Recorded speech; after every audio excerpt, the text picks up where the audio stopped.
Good morning, and buckle up. This might be the spiciest episode we've ever done. It's all true, by the way. Go ahead and fact check me. I'm over on YouTube because I like to push the envelope over there. We're not over on Facebook. We got a lot of Facebook properties. I do a podcast every Friday with my business partner, Jason Robertson, Freedom from the Press. We stream on our Facebook properties. Again, not all of them because we can't put all of our eggs in one basket. But, folks, something we just have to talk about here. This is all coming out. If you're watching the show, this is not new to you. But Democrats in 2025 are the party of human sacrifice. We're going to talk about that. They are the party of anti-child in every way possible here. We got a great show today. I'm excited to do this. And I'm not excited to talk about the trafficking, the abuse, the indoctrination, the grooming. I'm not excited to talk about that. These are evils that are happening in this world. Make no mistake, this is all evil. The first thing you should do as an adult is try to protect the kids. Democrats do the opposite of that. They go out of their way to not protect the kids. So I don't want to have to talk about it, but it's important that we do. And it's important that you share this content with family members, friends, neighbors, community members, the people in your life that vote Democrat. They have to understand that they are voting to murder children, to groom children into their sexual cults, and just have them ripe for abuse. We're going to talk about Biden's wide open border. We're going to talk about what Democrats love to do with kids that make it to the United States here, and love to just kind of encourage all sorts of heinous, vile acts to be perpetrated against them here. Let me get everything set up today here. We got Fally in the chat. Good morning. Good morning to Fally over on the Rumble. Folks, we're streaming on YouTube. We're streaming on some Twitter accounts here. We'll always be Twitter, no matter what Elon Musk renames it. And we are on two different Rumble channels, I think, today. I'm over on our main Rumble channel, the American Tribune. I'm also streaming live, I think, on my smaller podcast channel, the American Tribune Live with Todd Pierce. But Fally, thanks for checking in this morning. Good morning. Good to have you here. And folks, we are a live show. So as we talk about these vile, evil, disgusting, heinous acts that Democrats celebrate, they promote. It's not like it's, Democrats are just making mistakes here. It's not like, oh, whoops, we had a wide open border and you mean we lost hundreds of thousands of kids? You mean a lot of these kids are getting raped and assaulted and abused at the southern border? Oh, what do you mean that we're going behind parents' backs in the public school system and trying to trans your kid? It is all intentional. It's all by design. And that's what makes it even more evil, if you can actually believe that. Democrats celebrate this. They champion it. They want this to happen. If you vote Democrat in 2025, just understand that you are a party to the most horrific abuse against children imaginable. And I got no particular order we're going to go in today. I think we just got to go right off the top here. The title of the show is that they are the human sacrifice party. No other way around it. This is not news to anybody in the audience here, but the practice of abortion, folks. Abortion is a euphemism for infanticide, for murder.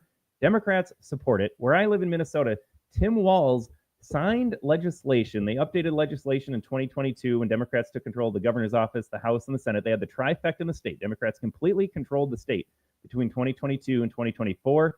Thank goodness for some shenanigans. Democrats tried to run illegal candidates. Judges threw it out. So now Republicans basically have a one-seat majority in at least one of the chambers. So they put an end to that. They're actually passing some decent legislation here in Minnesota. Let me drop off Felly's comment there. There we go. But Tim Walz, when they had the trifecta, signed legislation that allowed for babies to be killed after they were born. The language in the bill, I've covered that in a separate podcast here. I think it did an entire podcast on just the Minnesota's abortion laws here.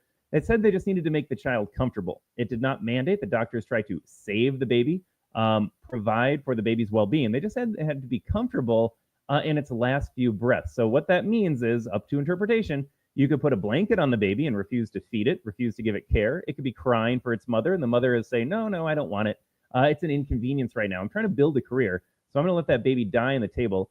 And estimates range, I don't want to get fact-checked here, but estimates range between 5, 6, 7 of these babies are murdered every year with a doctor right there, with nursing staff right there, with the mother right there. Can you imagine being so brainwashed by the leftist communist cult that you as your own mother would ignore your maternal instincts, ignore the baby's cries for you? You just carried it for 9 months, and you would let it die because your career, your freedom, whatever that means, your dink lifestyle, you want to go on one more vacation. You really want to go grind it out in the corporate office. You want to sleep around a little bit more. You're going to let your own baby get murdered here. Democrats support it. I want to pull up some stats. Grok, I do a lot of things on Grok now, by the way. I got recipes on Grok now, but I asked Grok because it's hard to find real numbers here. How many babies have we allowed to be murdered in the United States? I go back to 1973. That's when Roe became the law of the land until it wasn't anymore, thanks to barely a conservative majority on the Supreme Court. Grok says in the United States, though, approximately 66 to 70 million abortions have taken place since 1973 and going into present day. Would you be shocked to learn, though, folks, that when Roe was thrown back to the states, when the Supreme Court said, like, no, there's no penumbral reasoning in the Constitution, this right to privacy that allows you to murder your own child, they threw it back to the states, and more abortions take place annually. We're over 1 million abortions a year in the United States, even with Roe getting overturned. Remember when they were like, oh, no, a woman's never going to have an abortion again. She's going to have a baby. You are making women, throw away their own bodily autonomy. Well, we still have more abortions in the United States than we did before. That's because blue states, like the one I live in Minnesota, decided they were going to go all in. See, the weird thing about Roe is that it actually prevented you from being a monster outright. Roe was like, yes, you have access to abortion, you have the right to an abortion within a reasonable time frame. So usually Roe was interpreted to be like, you can have it in the first trimester, you can have it in the second trimester, you can murder your baby up till about 24 weeks. And then the Supreme Court decided that medical viability, because that's always a constant, right? Like medicine gets better every year. So now a baby's life matters more in the 23rd week than the 24th week because medicine's getting better. So that was their reasoning, at least. But there were stopgaps, there were limits. In Minnesota, you could not just leave your born alive child on the table in the doctor's office because Roe even had constraints. And then Roe gets sent back to the states, and the Democrat-run states throughout the country, go look up all the laws in California, Minnesota, Illinois, New York, all the Northeast states, all the states that are blue and controlled by Democrats. They said, well, guess what? You're going to throw out Roe? Well, we're going to go all in on infanticide. You can now murder your baby 9 months in utero, failed abortion attempt, baby comes out alive. You can still let that baby get killed because your intent was to never let it breathe in the first place. So we do have more abortions now post-Roe than pre-Roe, which is a huge irony and, of course, a huge scam and a lie perpetrated by media and the Democrats. They said women will never have access to an abortion again. We're going to have all these babies. And yes, babies were saved in red states, and this is a great thing. But Democrats went the other way, and they said you can now kill your baby whenever you like. And Democrats have never answered the question, if you can murder your baby in utero or let it die in the doctor's office, why is it a moral sin to put your baby in a garbage can when it's 1 year old? Why is it a sin to leave your child strapped in a car seat in a hot car and get heat stroke and suffocate to death? They never have a question for that. They say, well, that's horrible. That parent should go to prison. How dare they leave their child unattended in the bathtub? How dare they have drugs and all sorts of stuff hanging around their house? Why is it a bad thing that humans get trafficked if you're a Democrat here? And they say, well, that's a human being now. Well, why is it a human being then and not now? They'll never answer the question. I got to get to the comments here. Fally's on fire. Fally says, I used to think we couldn't be as bad as Sodom and Gomorrah, but as time goes on, I see we are 10 times worse. Fally, I was actually going to get to this point. I'm glad you brought this up. We think we're so evolved. Have you ever talked to a Democrat and they just think they're the smartest, most moral person, most virtuous person ever born to ever have lived? Which is why, of course, they promote their communism. Like, communism is never going to work, but we're smart enough, we're good enough, we're going to make it work for the first time ever. Human beings, Democrats on the left, think they're the best version of humans to ever walk the planet.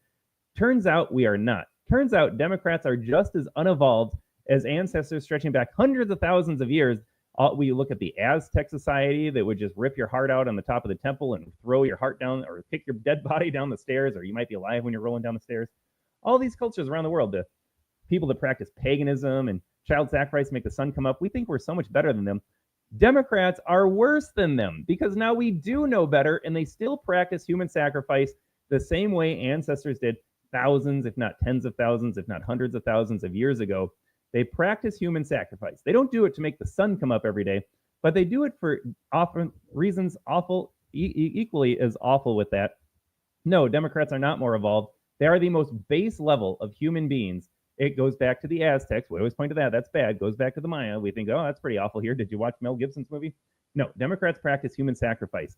They want you to murder your baby so that you can have whatever freedom means to you, whatever that fancy lifestyle means to you, sleep around with more dudes, travel the world, go work for some man in the corporate office and, really show your female empowerment. I'm not going to work for my husband or my family, but I will go work for this other man that doesn't care about me and whose company doesn't care about me at all. Absolutely vile stuff. Yeah, it is worse. I would say it's worse. Fally says it's 10 times worse now. And I would agree that it is worse. The human sacrifice we practice today is worse because we absolutely know better. We know when a baby is born. We know that life begins at conception. We have all of this medical technology to keep a baby alive. We have seen women that have comas, and the left ran with this story. I forget her name. She was down in Georgia or North Carolina, somewhere around there a year ago. Woman, the mother was in a coma. I don't want to speculate. I don't know. I think she might have just had a stroke. Um, but then she was kept alive in a red state with these laws because the baby could still survive. And the left was out there. How dare you use this woman's body as just a vehicle for the look at this? We're incubating babies. And I think the left would love to grow babies like the Matrix. But we kept that baby alive, and that baby will potentially have a great life now because, yes, the mother was not going to make it. They kept her on life support, but we saved a child's life, and the Democrats lost their mind over that. When I play a video clip, I'm gonna search that up really fast. And it gets worse because, yes, they take the baby parts and sell them. I'm not going to play all the clips. I think Project Veritas has done this. Other organizations have done this. They've gone undercover, and you listen to these Planned Parenthood executives, and they're gleeful. They're loving the idea that, like, yes, we have this human embryo, we have this human fetus, we have this developed baby, and now we're going to chop it up when it's in the womb. It's going to be feeling all sorts of pain and terror and fear. The only thing this baby's ever known, and we're going to sell all those body parts. Relatedly, everyone, this is my PSA. I'm not going to tell you what to do. I would stop being an organ donor. So we think it's bad that they're going to sell off the baby part. I mean, that's bad. You can't really frame that up any other way. But you think you're doing a good thing when you sign up to be an organ donor. Well, if I'm killed in a car accident or something happens to me, at least my liver can go to somebody else. Turns out if you're an organ donor, we've had stories of people basically not getting rescued and saved because hospitals can sell your organs for hundreds of thousands of dollars. Do you think a hospital corporation with a profit motive is more worried about saving you or more worried about selling your organs so that they can turn a larger profit, report back to shareholders, boost their bottom line? Whoever's managing the hospital gets a nice little bonus. Hey, nice job, buddy. You sold this guy's organs for $1 million. He only would have written a check for like $50K, or his insurance would have paid out $25K. But good job. We murdered him so we can sell all of his organs. So I am no longer an organ donor. I would encourage you guys to look into that as well. Valley continues. Don't worry, you might have to travel to kill your baby. I know, isn't that crazy? I live in South Dakota. I can't murder my baby. I guess I'll go to Minnesota. I love republicanism. I think that's the only way to do this. We have to have 50 sovereign states, but it is wild. You can just travel across state lines and murder your baby. Imagine that. A baby's life is worth infinite amounts right here in this red state, and then you go to a blue state and they're just like, get rid of it. And Fally is saying, yep. And then Fally is saying, yeah, heard about that organ donor. There's so many stories that I've read about. I've forgotten the names and the specifics here. I have been seeing this trending on social media, though, on conservative accounts. You're not going to find that on the Democrat account, but conservative accounts are definitely pointing this out. Like, you might want to rethink your organ donation. So there is that. But yes, the party of human sacrifice, the party of 70 million abortions, the party of infanticide. That is the Democrats here. That's the low-hanging fruit. We had to begin with that here. Less known, though, is everything else that Democrats have been doing. So Joe Biden's wide open border. I think most people voted for Donald Trump to secure the border. You had a lot of first-time Trump voters, first-time Republican voters. I mean, you saw like RFK and Tulsi look around and be like, man, this establishment, these Democrats are corrupt as all sin. They are evil. So we got to put a stop on the border. And you had the stories of Laken Riley, Jocelyn Norway. You had countless young women assaulted, raped, abused, murdered at the hands of illegals. Every day there's a story of an illegal alien driving drunk. And so as an adult, you frame the problem as other adults. This illegal adult isn't here committing crimes, abusing people in my community. I want it to stop. But equally important is the fact that Joe Biden's wide open border allowed hundreds of thousands of kids to be trafficked into this country, and their whereabouts were unknown. We know the stories that happened at the border. You got the rape trees. Go ahead and fact check that. Look up rape trees. People pay the price of entering this country with coyotes. They have to sell their bodies to get into the United States, and kids don't consent to that, so they are just abused at the hands of these coyotes. And then once they're here, the kids get sent into the homes of cartel members, nefarious criminal illegal gangs. They go, we only know, we can only speculate because we lose them. Joe Biden's administration lost, it was estimated during his time, 300,000 kids. Those numbers are going higher. I got a couple of clips here. I got Stephen Miller, I got Tom Homan, the two best people in the Trump administration after Donald Trump himself here.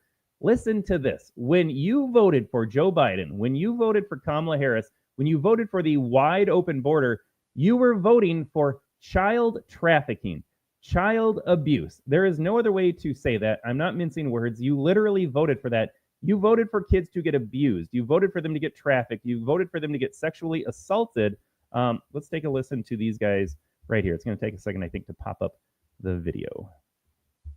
Yeah, so here's another one for you, Sean. On top of all of that, We now believe the true number of missing children that Joe Biden trafficked into the country, the Democrats trafficked into the country, is 450,000. Not 320, wow. 450. The Democrats have committed crimes for which they can never be forgiven, Sean, and Donald Trump is cleaning it up. Donald Trump is cleaning it up right now. Let me say it again.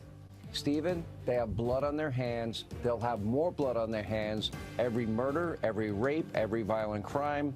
And if there's ever one of these known terrorists, we don't know where they are, that they let into this country unvetted, if there's an attack on our homeland, they'll have a lot more blood on their hands. I hope and pray I'm wrong. They will, Sean. I don't think. 450,000 missing kids.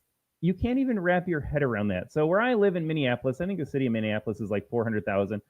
Imagine for a second, the entire city of Minneapolis is all undocumented, illegal children that don't have parents with them. That whole city, every single person you see living in Minneapolis, walking down the street, going to work, in their home, mowing their lawn, driving their car, every one of them would be an undocumented, unaccompanied child. And what do we know about Democrats? What do we know about the Epstein scandal? What do we know about these elites? They love preying on young kids. So just imagine the horrors those kids are facing here.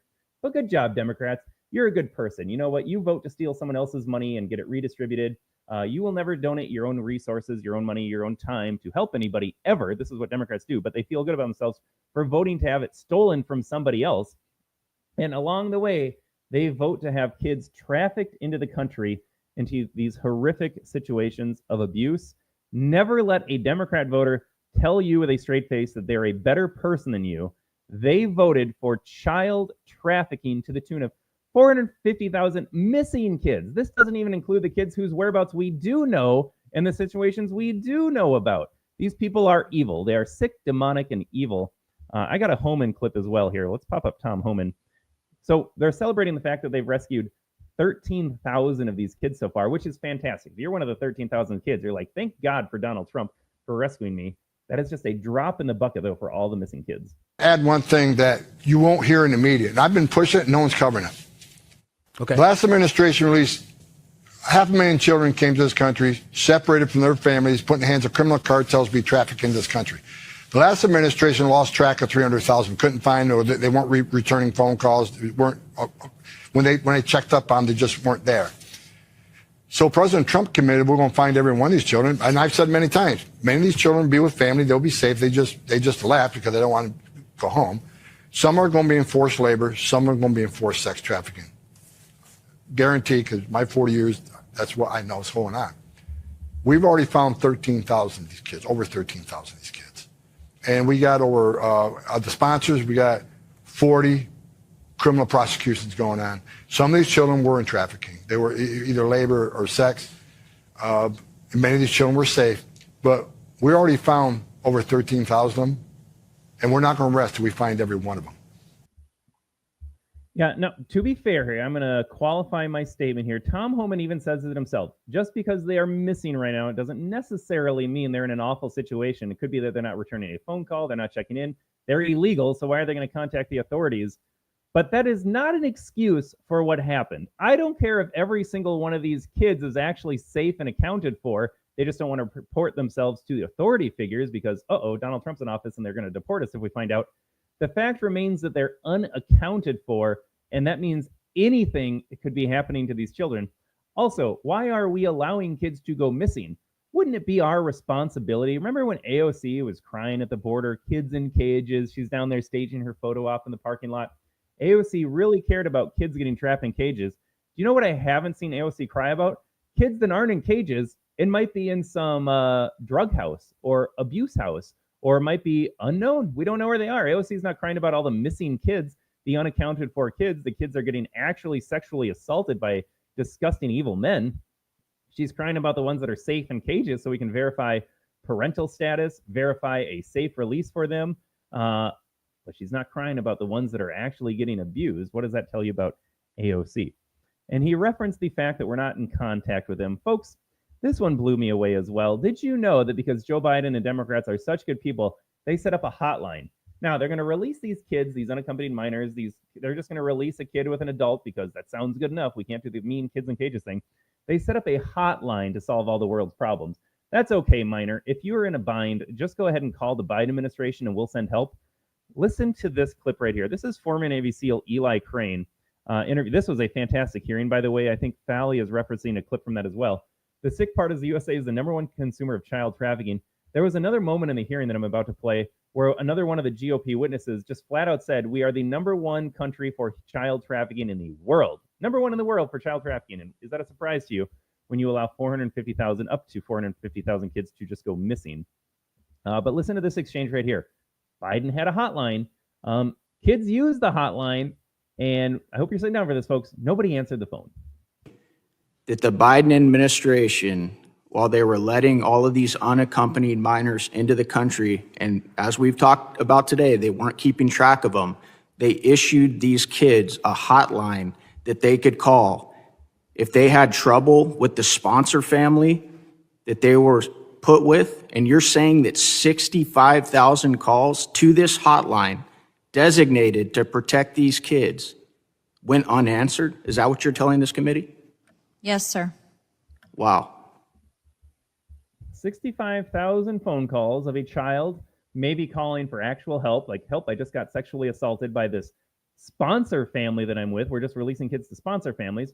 Maybe they were just calling to say, hey, I'm okay. We don't know. We don't know, because 65,000 calls went unanswered.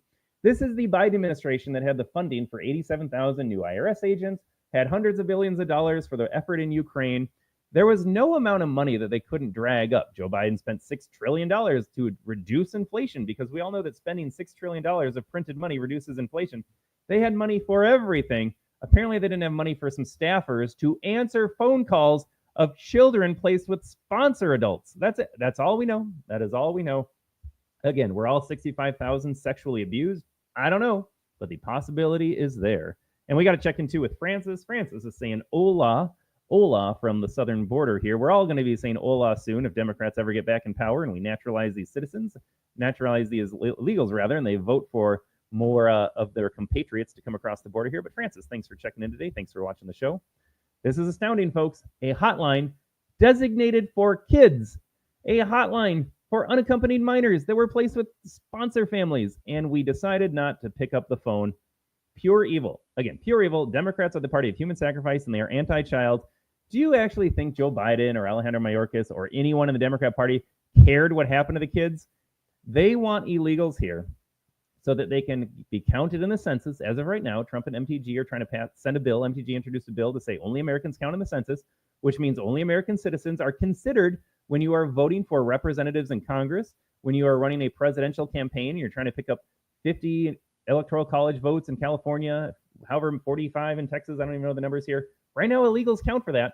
So Democrats want as many illegals here as possible to increase their representation in Congress and the electoral college. And of course, eventually, they just want to naturalize all of them and give them the right to vote, which negates your power as an American citizen here. That's all they care about. That's all Democrats care about. They want representation. They want more electoral college votes. And then they want to naturalize all these people. If we have to lose a couple 100,000 kids, if a couple 100,000 kids have to get sexually abused and assaulted and raped and killed along the way, those are just a few broken eggs to make this great communist omelet. Vile, disgusting. I'm running out of adjectives to describe this. This story blew my mind, though. They set up a hotline and then decided not to answer it. We know kids are missing. We know kids are in dire straits. And screw them, because there's a larger purpose here. Francis says, ringing phone, probably sitting in a previous abandoned building. I wouldn't even be shocked if they just had a phone number. They never intended to answer the phone, but they made the child feel good. Like, hey, kid, if you're in this tough situation, just call this number here. And they didn't tell them that no one's going to answer it, by the way. It's just ringing in some abandoned building. That's probably what happened. We do know the story. Doge found out that there were abandoned buildings that people were paying rent, and government or Democrat donors and lobbyists and friends, and I think Joe Biden's brother owned an abandoned building. Maybe that's what they did. So they funneled their money to these buildings. They paid rent for nothing. People enriched themselves. And there was a phone ringing in those buildings, by the way. Probably. All right, I'm going to share this screen right here. I think there was a video. I'm just going to talk about the story here. Bear with me here. I am the producer and the host of the show, so it's all just up to me sometimes to make this happen. I want to segue over to this story as well. So you talk about Democrats being the anti-child party here. And again, they're going to do this in the name of good. What's the best way to do this here? Probably want a smaller screen for this. I'm going to shrink myself for a second so you can read the story over on X. So Libs of TikTok wrote the story. Parents are suing Brighton High School in Colorado after the school allegedly encouraged their 14-year-old daughter to secretly transition into a boy. A school counselor connected the girl with a trans therapist who recommended that the girl receive cross-sex hormones and have her breast mutilated. I don't know how many more times we have to say this. Parents, stop sending your kids to the government school system. They absolutely hate you. They absolutely love grooming and indoctrinating children. I worked in the school system. I've told this story before, I think. I remember one example, sitting down with the other administrators, the higher ups, and what have you, and we were all discussing a parent situation. A parent had come into the superintendent's office, and they were a Trump supporter. I think they made that known. I mean, parents, a lot of parents out there are well-intentioned. They honestly have no idea what they're running up against. So the parent was just bold. They're just like, look, I don't agree with what you're doing. And they brought up politics, which is fine. You could just say, like, I don't want my child getting groomed. You could just not send your kid to that school, but parents don't have options sometimes. They don't have a lot of resources to pay for private education. I mean, if you can pay for daycare, you can pay for private school. That's the situation I'm in. I'm sending 2 kids to daycare right now. It is expensive as hell. I'm looking forward to my private school discount. When I send them to private school, it's going to be cheaper than daycare. So there are options out there. And these private schools always have some sort of scholarship they can offer, help you out financially. I have my own thoughts on that. Like, I want a private school to be exclusive. I don't want it to be brought down to the fact that everybody can come in. That kind of defeats the purpose. I am going to a private school for its selective existence. And when they offer families with limited means, like a chance to come in, I'm like, well, no, I want us to have a filter for private school still. But send your kid to a private school. Don't send your kid to a public school. Yeah, we were talking about this parent, and everybody immediately was just like, they dismissed it entirely. It's a Trump supporter. What do they know? What do they know that's best for their kid? Their kid deserves to be exposed to this LGBT agenda. They deserve to be told that they're awful for being white. And we completely dismissed the child situation, the parents' concerns. When you send your kid to a government school, just understand that every single administrator looks down upon you as a Donald Trump voter, as an America First supporter, as someone that just says, leave the kids alone, just stop touching the kids. They despise you, so they don't care. The superintendent did their thing of like, yes, we respect all families and parents, and we will honor your wishes and be mindful of that. They don't care. They don't care. As soon as the parents left, the kid was thrown right back in the classroom, told to hate themselves for being white. Here's an example of how you can be a girl tomorrow if you want to be. They just do not care. And then you got stories like this, again, that I'm not shocked about. I had my own conversation with she was in 3rd grade. Ironically enough, it was an immigrant family. Parents didn't speak English. Parents came from Mexico, and so they're Catholic. They had traditional values when it came to like, well, you're a girl, so you're a girl. Like, what are we talking about here? So they pinned it on me to sit down with this family, and we had a whole team, the gifted and talented teacher. Never trust a gifted and talented teacher, by the way. Never trust any teacher. And we all sat them down with this big team of support. We're a big support team for this child. The 9-year-old was told by the gifted and talented teacher, it's okay to be confused. And then what do you know? The child confides in the teacher like, hey, I think I'm confused. Like, I wonder where you got that idea from. So we brought in the mom and dad to navigate like what it means for your child to be non-binary, questioning. We're not quite there at I'm a boy phase, but we're in between of like the Q part of the LGBTQIA, the non-binary. I don't really think I'm a girl right now. Don't know what I am, because we introduced them to these ideas, and then, lo and behold, they run away with those ideas. It's everywhere. It's everywhere. And that's one of the things that was finally the catalyst, is like, I'm out. Yes, I could have stayed, fought the good fight. It was an uphill battle. But for me personally, having 2 kids along the way, being the bad guy in that situation, I had to tell. I would have been fired. Maybe I should have just spoken up. Hindsight's great. I also had a family to support at the time with my income and my health insurance and providing for 2 kids. So it's like, yes, this is the spot they put you in sometimes. Do you choose your own livelihood or standing up for what's right? Yes, I regret not speaking up. I don't think it would have mattered, though, at the end of the day, because everyone else was just like pushing it so hard. Todd could say something and they would have dismissed me as well. But that was it. I was like, I'm out. I can't be the bad guy anymore.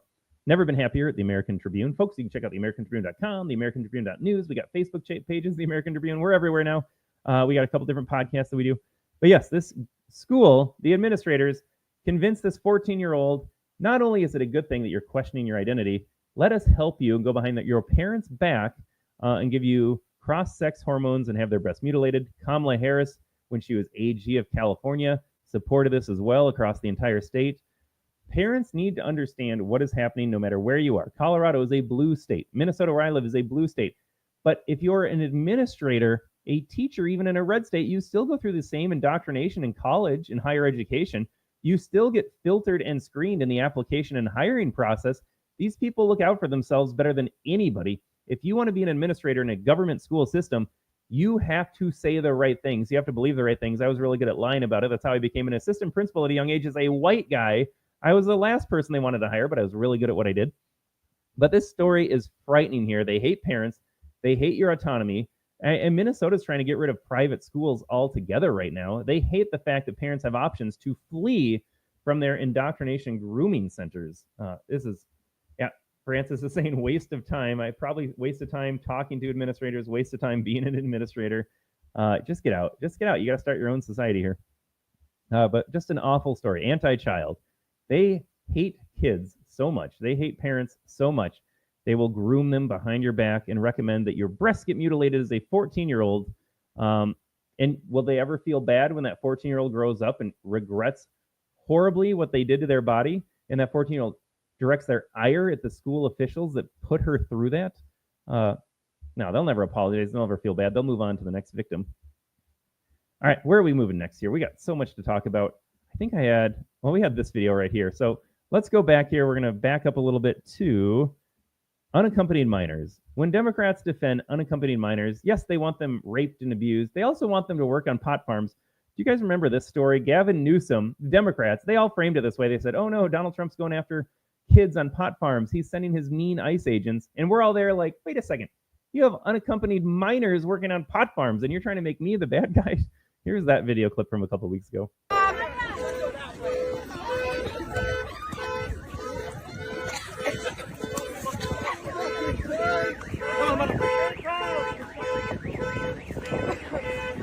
Do not panic, do not run! Do not run!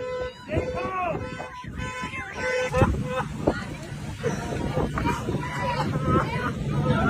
They took your mom?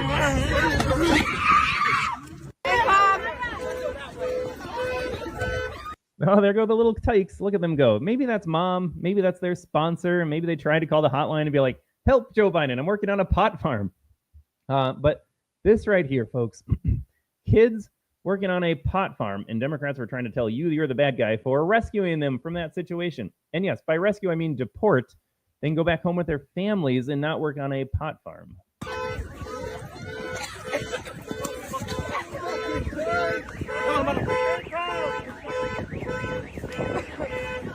Do not panic, do not run! Do not run! Stay calm!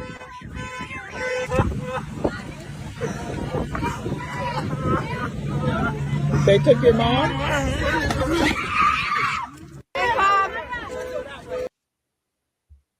Yeah, folks, if you vote Democrat, I got to run down the list here to catch up if you're just joining the show. I just saw that we had someone over on, YouTube left us already. Well, I can't believe we're even streaming on YouTube with the language we're using today. Democrats in 2025 are the party of human sacrifice. They are the anti-child party in every way possible. Never let them tell you that they're a better person than you ever again. If you can't defend kids, I don't care what else you think, how else you feel, what else you do. If you can't stick up for kids, innocent, unprotected, they need adults to look out for them. And as a parent, it hits doubly hard. You can be like a Gen Z guy in college and be like, this is awful what's going on. But once you're a parent and a grandparent and you see your own kids and your own grandkids and you say, my God, I would be willing to put my life on the line to protect these little tykes. And then you go out there and you have people on the other side saying, I'm going to murder this baby. I want to support as much murder of babies as possible. I want to send as many kids as possible without their parents to protect them across the southern border, get involved in human trafficking. I want to go get a job specifically where I can groom kids as a teacher or a school administrator here. These people are sick, evil, twisted, demonic, and disgusting. They shouldn't even be close to power. And in the last election, Kamala Harris almost got 50% of the vote. Yeah, Donald Trump won the swing state. Yes, he won the popular vote. But where I'm sitting, Kamala Harris got 48.3% of the national vote. She won all the states without voter ID, so that's an interesting rabbit hole to go down as well. But it is still close. It is close. In 2025, I can lay out this entire podcast right here, point out every single way. I haven't even touched on all the ways the Democrats are anti-child, anti-protecting kids. They are just pro-infanticide, pro-grooming, pro-child trafficking. And you still have people that'll listen to this podcast and be like, yeah, but Trump. Well, what about Trump, folks? I'm not interested in talking about Donald Trump right now. I'm talking about how you not only vote for this, but celebrate, promote, champion all of these disgusting, heinous policies that harm kids. If you can't protect the kids, get out of here. Yep, Valley says they hate us. They are motivated by hate and jealousy. Yes, they hate white people. That's what wokeness is. They hate kids. They love power. The Democrats are driven by one thing only, and that is absolute power. If a few kids get abused along the way, if a few kids go missing along the way, if a few babies get murdered along the way, because Democrats, yeah, they got their consistent black voting bloc.